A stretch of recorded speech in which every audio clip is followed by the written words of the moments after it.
Hello guys and welcome back to my channel. Today I'm going to be doing a Christmas themed illustration. I will be splitting this video into two parts and I'll post the next part on Wednesday. But I will not be posting on Sunday because then this video will be irrelevant by then. So let's get into the video.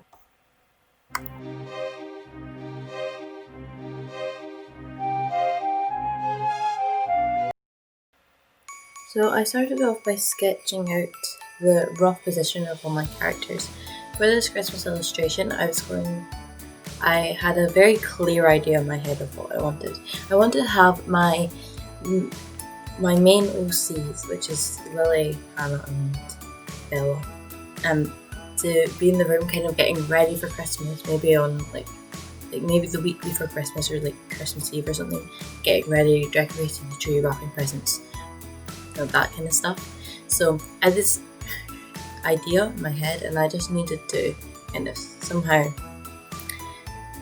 put this on paper. I really wanted to have a background to this. I don't generally do backgrounds.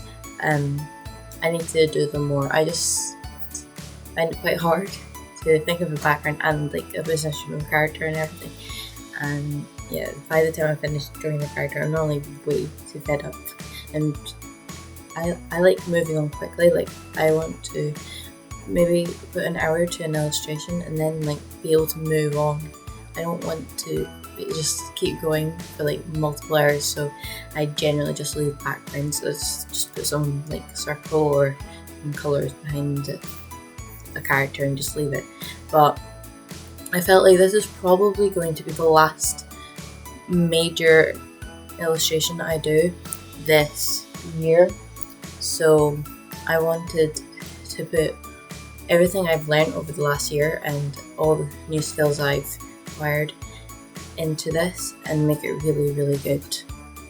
I also really wanted the illustration to make sense. Like I didn't want it to be stiff or awkward, so I wanted it to have like fluidity.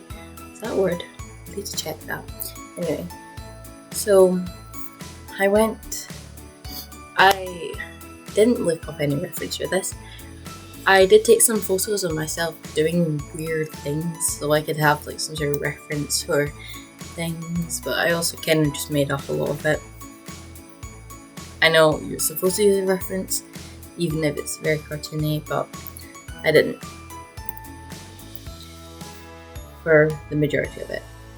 And then once I finished the sketch, put in all the details, I lined it with a grey fine liner. I didn't want the lines to be too harsh, so I didn't want to use a black or like a colour because I felt like the colour might not go with all of the colours of the outfits. I did, over on Instagram, plan out some outfits for these before I coloured or sketched the thing out. So I had a very clear idea of what I wanted to have them dressed in, but I didn't want to keep looking back and referencing what I did there. I just wanted to get the essence of what I did and then use it as their outfits. So that's what I did. I find my favourite part of like drawing people in general is the outfit. To be honest, the outfit and the hairstyle. Though I don't do very many different hairstyles and I do tend to draw a lot of jeans and a lot of dresses. So I would like to branch out over the new year, try new things and become better at things I'm already doing. But over the last year I definitely have drawn more than I would normally. I've gone through, this is my third sketchbook this year, and before that I had never really finished a single sketchbook. I had loads of them and I would do a couple of drawings in them, but then I would just leave them there. So I've done a lot more than I would normally. which is great. And I feel like I definitely have improved. I found a style that I like to work in. I have found different art supplies that I enjoy working in, different ways I work with different art supplies, which I didn't have before, and it's quite nice. I also feel like it's become a lot more important to me now that I have done it more. I now enjoy it more as well, and I do it a lot. This is the point where I rub out all the pencil sketching and find places where I've forgotten to line. And there's just like this, I've forgotten to line like half of her head, or like one eye is like not lined with a fine liner. So I always end up doing that. So I'll rub it out and then like you have to go in and like finish lines and stuff. It's hard, especially when you're using grey on grey. Hard to tell where you've done and where you haven't. So that's why I guess people normally use black, but I feel like it looks a bit better with grey. So then I wanted to colour it in. Now I kind of wanted Lily and Bella to be wearing very festive colours. To be honest, I always draw Bella in green because I feel like those are the colours that that's her. But I genuinely colour in, like, Bella's normally wearing like blues or purples or pinks, like very typically girly colours, though I guess anything could be typically girly if you want it to be. But yeah, I wanted her to be very Christmassy because Lily as a character is very over the top and she wears a lot of strange things, but also a lot of like nice looking things, but just very exaggerated. So I wanted to have like kind of floaty Christmas dress that it really shouts Christmas, even though it's not even Christmas Day yet. And I feel like red is one of those colours that you just see it and you're kind of like, oh, it's a bit Christmassy. It's very wintry kind of thing. So I did that.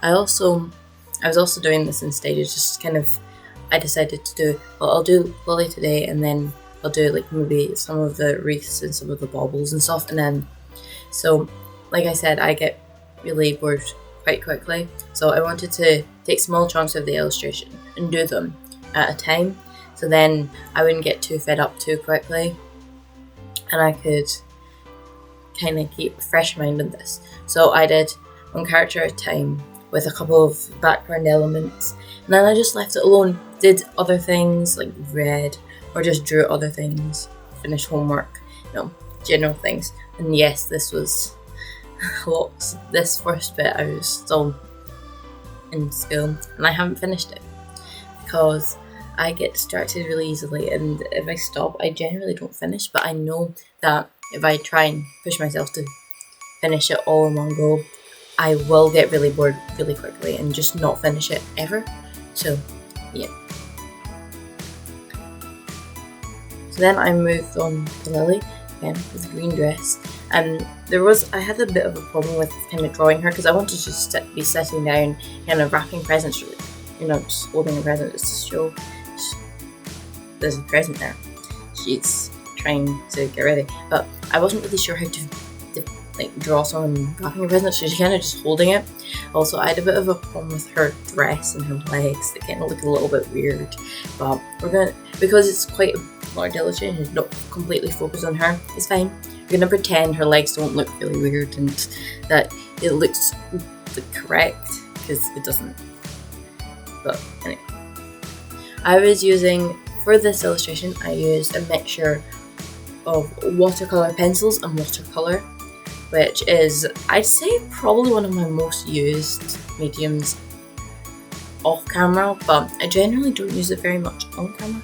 I don't know why, but probably because I'm so impatient. And then like obviously the watercolour spread, it's like, sometimes that's a good thing. Like sometimes say you're doing like a galaxy or you want two colours to mix together, you have to do it when it's wet so they like blend and everything. But sometimes you just don't want that to happen.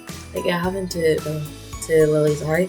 I coloured in her skin and then I didn't wait for it to dry and did like the colour of her pupil on her eyes, and yeah, not a good look. If you enjoyed this video, please like and subscribe if you haven't already, and I'll see you guys next week on Wednesday. Goodbye!